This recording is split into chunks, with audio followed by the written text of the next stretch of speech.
네, 프리미엄 미국 주식 들어왔습니다. 오늘 월요일 함께하는 독립리서치 P&J 손창현 팀장 나오셨습니다. 안녕하십니까? 네, 안녕하십니까? 네, 반갑습니다. 자, 지난주 금요일 뉴욕 증시 사실 상승 출발을 했었거든요. 근데 갑자기 분위기가 이렇게 뚝 꺾였다고 하더라고요. 전반적으로 딥시크 리스크를 좀 완화하는 분위기였는데 거기서 이제 관세가 또 들어오면서 분위기가 좀 안 좋았다고 하던데 그때 당시 상황을 좀 정리해 주실 수 있을까요?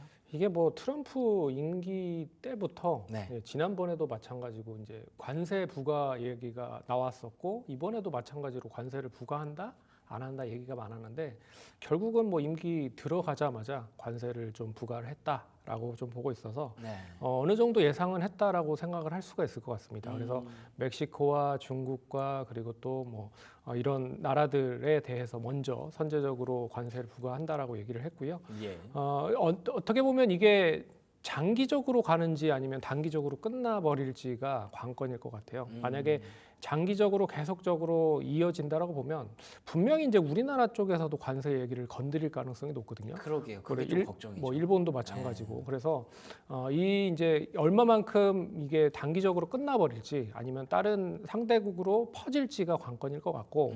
근데 이게 만약에 장기적으로 되면 미국도 제가 봤을 때는 뭐 문제가 될 수 있을 것 같아요. 왜 그렇죠. 그러냐면 네. 미국이 결국에는 이제 금리가 금리를 이제 인하를 해버릴 가능성이 높잖아요.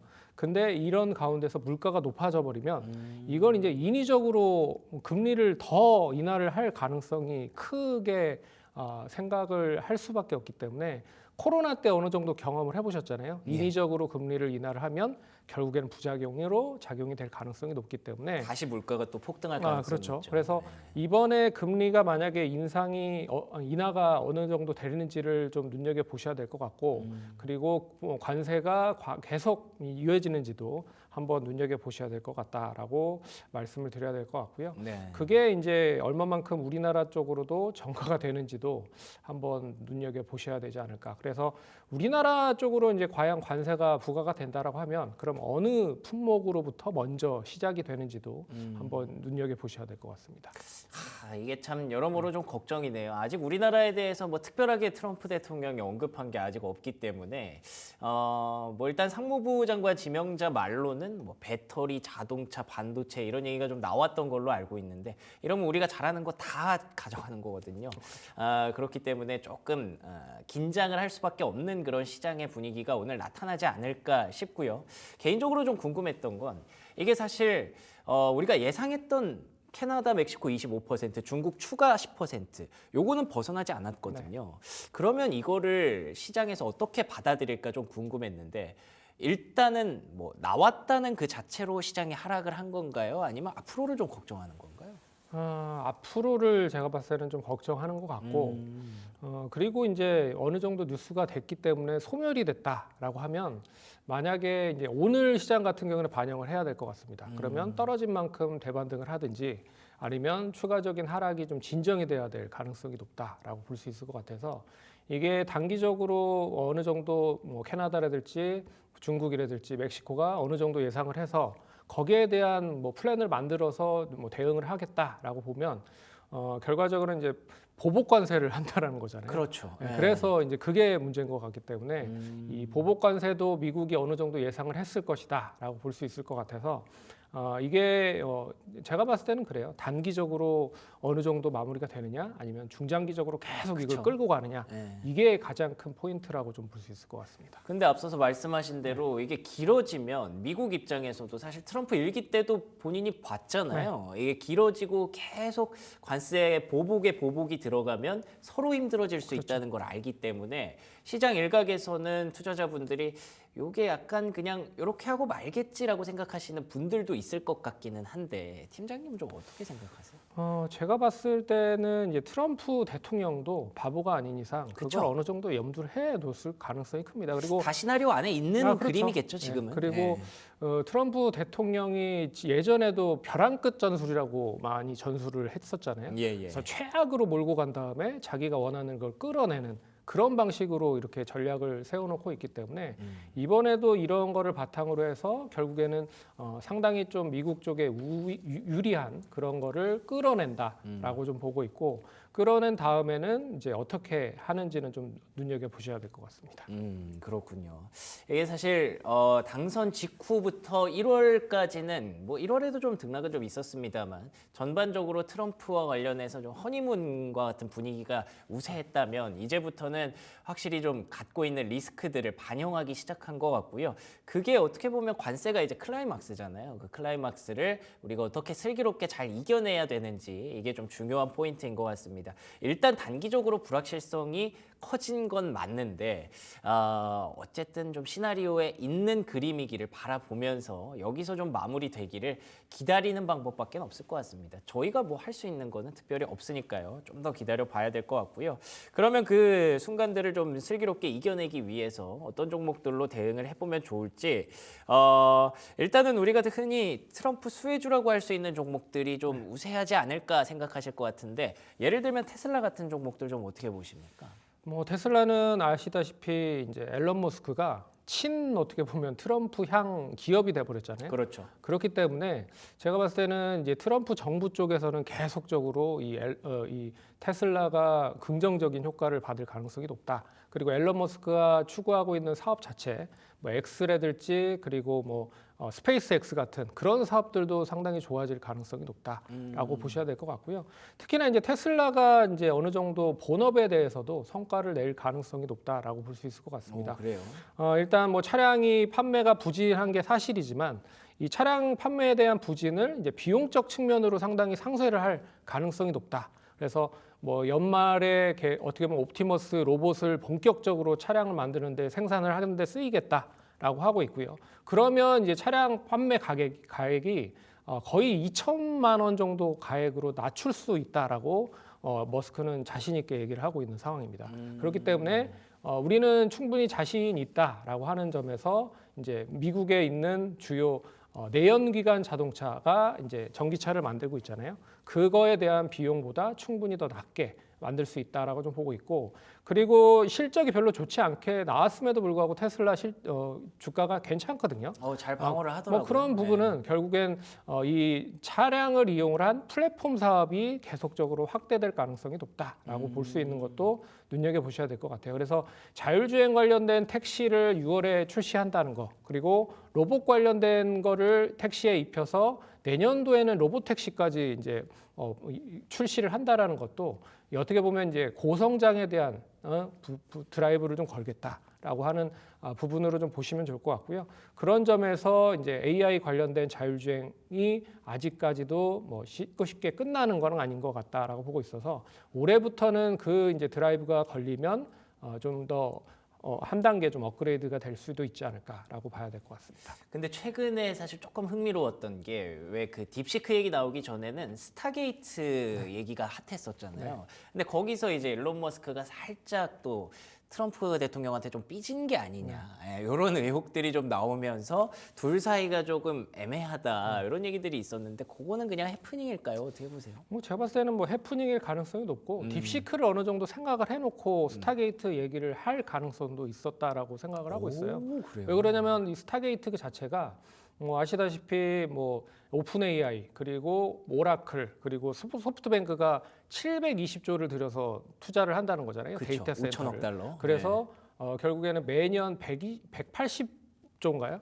계속 뭐 4년 동안 투자를 해서 이 데이터 센터를 만들겠다라고 하는 투자를 하겠다라고 하는 부분들이기 때문에 결론적으로는 딥시크에 대한 거를 어느 정도 감안을 해서 먼저 선제적으로 이야기를 한 게 아닌가라는 생각도 해봐야 될 것 같습니다. 그렇군요. 뭐 일론 머스크가 살짝 조금 꼬장을 부리기는 했습니다. 근데 어찌됐든 스타게이트보다도 지금 전체적인 AI의 그림이 커지고 있다는 게 좀 중요하기 때문에 그 안에서 테슬라가 또 할 수 있는 역할이 분명히 있겠죠. 일단 그런 것들을 조금 더 봐야 되지 않나라는 분위기셨고요.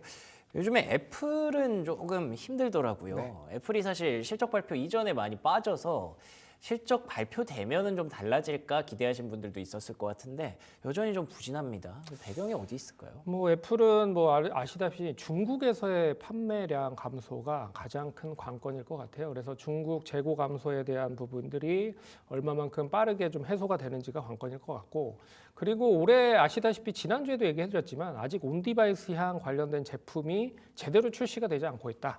그런데 올해부터 아이폰 17부터 SE4까지 다양한 온디바이스향 관련된 이런 제품들이 출시가 되기 때문에, 출시가 된다라고 하면 분명히 가격 인상이 될 거란 거죠. 그래서 제품 모델에 대한 인상이 결국에는 중국에 대한 판매 부진을 상쇄할 가능성이 높지 않겠느냐라고 판단을 해볼 수 있을 것 같고요. 또한 뭐 인도라든지 다른 다양한 나라들로도 이제 판매가 확대가 될 가능성이 높다라고 보고 있어서 이 중국에 대한 부진은 다른 나라 쪽으로 어떻게 보면 뭐 어느 정도 상쇄를 할 수 있다라고 좀 볼 수 있을 것 같고, 그리고 이제 제가 봤을 때는 딥시크에 대한 것도 어떻게 보면 애플에 있어서는 좀 긍정적인 효과로 좀 볼 수가 있지 않을까라고 보고 있어요. 그래요? 왜 그러냐면 이제 비용을 상당히 좀 저렴하게 AI 인공지능을 발현시킬 수 있게끔 만들어주는 거잖아요. 예, 결국에는. 그렇죠. 그렇기 때문에 디바이스를 가진 자와 그렇지 못한 자는 분명히 차별화가 될 가능성이 높다라고 볼 수 있을 것 같아서 이미 많이 깔려 있는 디바이스 역시 애플을 보유하고 있는 그런 이런 소비자층이 어느 정도 탄탄하게 있기 때문에 그걸 그대로 이제 생성형 뭐 딥시크라든지 생성형 AI를 통해서 여러 가지 사업들, 소프트웨어 사업들을 진행을 할 수 있기 때문에 결국에는 애플에 대한 재평가가 이루어질 가능성도 높지 않겠느냐라고 보고 있어서 상당히 4분기 실적이 생각보다는 좋게 나와서 반등을 했지만 이 반등 흐름이 그대로 좀 어느 정도 이어지는지는 좀 딥시크 관련된 부분을 연계해서 보셔야 될 것 같습니다. 그러네요. 이 딥시크가 굉장히 좀 뭐 궁금한 게 많아요, 사실. 네. 근데 이게 지난주에 저희 연휴 때 시작이 됐고, 그리고 이제 금요일부터는 좀 완화되는 분위기였기 때문에 살짝 조금 뒤처지기는 했는데, 그래도 여전히 계속 그 미국 측에서, 정부 측에서도 계속 조사를 하는 것 같더라고요. 이게 본인들이 말한 오피셜로는 500만 달러 정도면은 충분히 이렇게 만들 수 있다라고 얘기를 했는데 어느 정도 사실이라고 보세요? 제가 봤을 때는 뭐 조금 뭐 문제가 있는 것 같긴 해요. 의문점이 많습니다. 뭐 구체적인 그런 수치가 나와 있지 않다라는 것 자체가 그렇죠. 상당히 의문이 되고 있는 상황이다라고 볼 수가 있을 것 같고요. 하지만 이제 딥시크의 결국에는 뭐 여러 가지 결론 중에 가장 중요한 핵심은 저렴한 비용으로 다양한 AI 관련된 효과를 누릴 수 있다라는 게 이제 가장 큰 핵심인 것 같아요. 그렇기 때문에 국내뿐만 아니라 해외에 있는 인공지능이나 소프트웨어 기능을 가지고 있는 업체들이 다양하게 사업의 진두지휘를 할 수 있다라고 좀 볼 수 있을 것 같고, 그런 점에서 딥시크에 대한 영향력이 좀 높아질 가능성이 높을 것 같고요.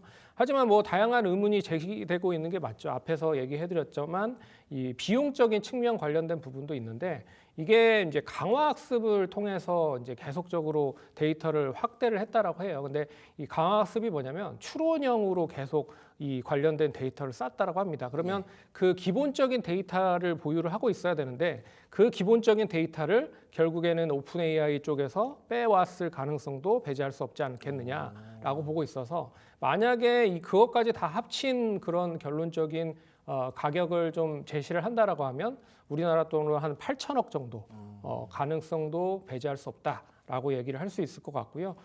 그리고 일단 뭐 아시다시피 상당히 좀 저 HBM 관련된 걸로 GPU를 만들고 있는 것도 있잖아요. 그런 점에서도 뭐 여러 가지 뭐 소프트웨어 기능을 가지고 있는 부분이나 뭐 저가형 이제 반도체, 레거시 반도체에 대한 부분도 관심 있게 봐야 되는 시점이 될 수 있지 않을까라고 생각을 해봐야 될 것 같습니다. 포인트가 이거네요. 그러니까 지금까지는 엔비디아의 그 주도하에 엔비디아가 만드는 반도체를 모든 기업들이 이걸 써야만 했던 그런 상황이었다면 이게 약간 패러다임이 좀 달라질 수도 있고 그걸 투자 포인트에 활용해 보자면 소프트웨어라든지 저가형 반도체라든지 이런 쪽으로 좀 시선을 넓힐 필요가 있다라고 볼 수 있는 건데, 그래서 그런지 트럼프 대통령 취임식에도 안 갔던 그 젠슨 황 CEO가 갑자기 또 이제 둘이 만난다고 하더라고요. 이러면은 약간 또 엔비디아가 좀 기회가 될 수 있을까요? 이게 제가 봤을 때는 이제 중국에 대한 판매 규제가 분명히 이어질 가능성이 높을 것 같아요. 그러네요. 네, 그래서 더 못 팔게 하겠네요. 더 못 팔게 좀. 할 네. 가능성이 높아서 아무래도 이게 어느 정도 뒤로는 딜을 좀 할 수 있지 않을까. 뭐 세금 혜택이라든지 뭐 세제 지원을 통해서 그만큼을 보전을 해주겠다. 하지만 중국엔 팔지 말아라. 뭐 이런 식의 좀 딜이 나올 가능성이 높지 않겠느냐라고 볼 수 있을 것 같아요. 하지만 이제 HBM은 더 많이 쓰일 수 있다라는 거를 어느 정도 확정이 된 그런 부분들이기 때문에 HBM 시장 자체, 뭐 지금 저사양 관련된 HBM 시장이 중국에 들어가서 이걸 이제 딥시크로 만들었다고 얘기가 나오고 있잖아요. 하지만 HBM 고단나 HBM3나 HBM4가 들어간다고 하면 이거보다는 더 높은 효율적인 딥시크가 나올 수 있기 때문에 그러네요. 결국 HBM이 더 사용이 커질 수 있다라는 거는 이번 거를 통해서 어느 정도 알아둘 필요도 있을 것 같다라고 볼 수 있을 것 같고 또한 이제 레거시 반도체에 대한 필요성도 계속적으로 늘어날 가능성이 높을 것 같습니다. 그래서 최근에 미국 시장에서 반도체 장비 업체들에 대한 부분들이 4분기 실적이 좋아서 상승을 하는 것도 물론 있지만 뭐 KLA든지 ASML 그리고 램리서치 뭐 이런 종목들이 상승을 하는 거는 그런 배경도 무시를 할 수 없을 것이다. 라고 봐야 될 것 같습니다. 알겠습니다. 예, 그러니까 엔비디아의 그 비싼 반도체가 중요한 시점에서 이게 점점 더 시선을 확대할 수 있게 만들어준 그런 계기가 됐을 수도 있겠네요. 예, 그렇기 때문에 다양한 투자 포인트 좀 가져갈 수 있을 것 같고요.